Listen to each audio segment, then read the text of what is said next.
After a wicked awesome intro like that, how can you not think this game is awesome? Welcome to my mini review of Lost Kingdom 2 for the Nintendo Gamecube.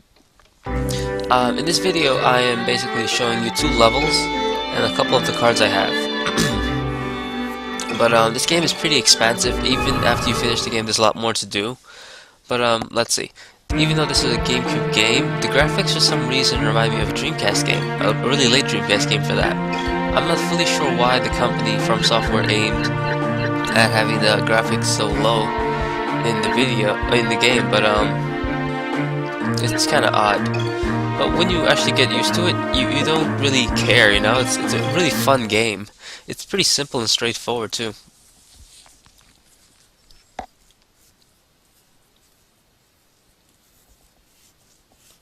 Let's wait for it to finish loading. Alright, there we go. Alright, now, on the right side of the screen, those 4 cards that I have, that is my card palette. I use that and I can summon the cards as they depict. Let's see, the one on the right, where it says X, that's a Banshee. She comes out and she screams. It looks like ice magic though, I'm not sure why. But I like it. The one I just summoned on the left, which is B, that's a shark. He goes on the ground and he jumps up to attack people. The top one I forget what she does, and the bottom one I forget what that does. But you'll see me switch through the cards over and over several times. On the upper left side, the blue is my life. You start off with 100, I believe, and as you level up, you get maximum of 300 life points. Below that is your mana, or MP, or whatever you want to call it. Basically, your cards have a certain value, as you can see on the right side on the card palette, and depending on the value, you can, you know, take up the whole thing, or, you know, just a bit of it. Most of the cards I have in the water deck, which is what I'm using right now, they require probably 1 to 6 mana points to use. If you run out of mana points, you use your life points to summon the cards. So say you have a powerful card like a powerful summon card like a Phoenix, which will restore your life and all the monsters' lives and everything like that. If you have no mana and you summon that, you will lose probably 3/4 of your life, which would bring you down to, I assume, like 75 or like 60 or something. But then it'll restore you, but then there's that chance of you getting killed in that process. On the left side, lower left side, you have the card deck, which is how many cards you have left and the next card in, you know, in the slot. And that's pretty much it. You know, you can have a total of, I believe, 25 or 28 cards in your deck. It's pretty good. Now, let's see. The music in this game is very, very beautiful. I strongly like this game because of the music. I think Nintendo did a great job in letting From Software use their music department, because the intro alone just gets me excited to play this game. I have a thing for violins and stuff like that, so maybe that's probably why. Just for kicks, I will export the audio as an MP3 and I'll post it in the description for anyone that wants the, you know, the intro. Let's see, those blue things that I'm chasing right there, that I can't seem to get as a Garuda. The blue thing is a healing fairy. If I touch him, he will either restore a card to my deck that I have used up all the way, or restore life points. There is also a red fairy, which will recover my mana points. And as you can see, that yellow fairy right there, he basically goes to enemies that are on screen. And if there's no enemies, he'll just go back into my back that thing in my back. I forget what she called it.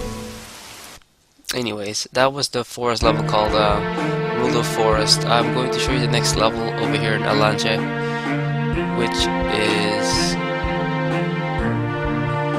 Plains of Rawal. I think I pronounced it right. Anyways, I'll switch over to my normal deck. My normal deck is pretty powerful, because it uses a lot of striker cards and summon cards. Even the God of Destruction card is in it, so you can tell it's pretty powerful.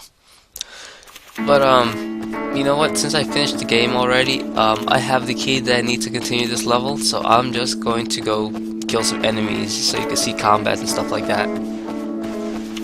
But believe it or not, after like I think 4 or 5 years of having this game, I've still not unlocked all the cards And the only way to unlock all the cards is you have to play the first game, and you have to unlock all the cards in the first game. And I have the first game. I think I unlocked all the cards in the first game. I just never transferred them over to this game. But you know, because it's a part 2 of the first one, you gotta combine some cards to get new ones. Like for instance, in the first game, the skeleton only had 2 forms. I believe in this game he has probably 6. Yeah, regular skeleton, flaming skeleton, ice skeleton, steel skeleton, pretty much every element and a regular skeleton. I think it's pretty awesome. Let's see, what is that over there? That looks like a behemoth of some nature. Anyways, and what you're seeing here is a summon. I forget what he's called. Those Boulder Brothers have a summon attacks over there. I forget their names. But yeah, as I mentioned before about the graphics, as you can see, it is pretty well, it doesn't look that good, but it looks decent enough to be a good game. And as you can tell by the movement, that it feels like a Dreamcast game from the movement alone. I mean, I can't even turn around with this Cerberus. I'm kind of stuck going around in circles attempting to turn around. Luckily though, he has fireballs, and those fireballs rock. It takes a long time to turn though.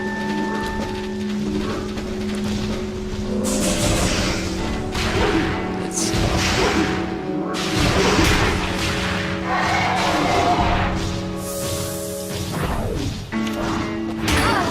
Okay, so I've mentioned the graphics, the gameplay, the sound. There's not much else I can really comment about this game.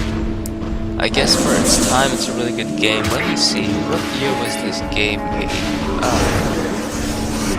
Shoot, I don't know the case of it, but I believe this game was made in 2002, I think. If you want to find that, just scroll back to the beginning of the video and watch the the credit roll at the title screen. In any case, I would give this game a very good 8 out of 10. I'm not being generous, I'm giving it an 8 out of 10 because it is very fun. There is a multiplayer, by the way, I forgot to mention that. There is a multiplayer, and player 1 and player 2 can fight each other using cards. Just like, you know, like I'm doing right now, except I'll be killing another player. It's more fun if the person knows what they're doing. I played against people who don't know what they're doing, it's not that fun. You know, there's one thing I forgot to mention. This game has a storyline, but I just totally forgot to mention it during the review. But it is a very good storyline, and you will enjoy listening to it and playing through it the entire time. And overall, I still give this game a 8 out of 10. Story, graphics, music, and gameplay. It's just the best thing you can have on the GameCube right there and then at that time. It was very fun, and it's fun now. I still never finished everything, but hey, it's a great game.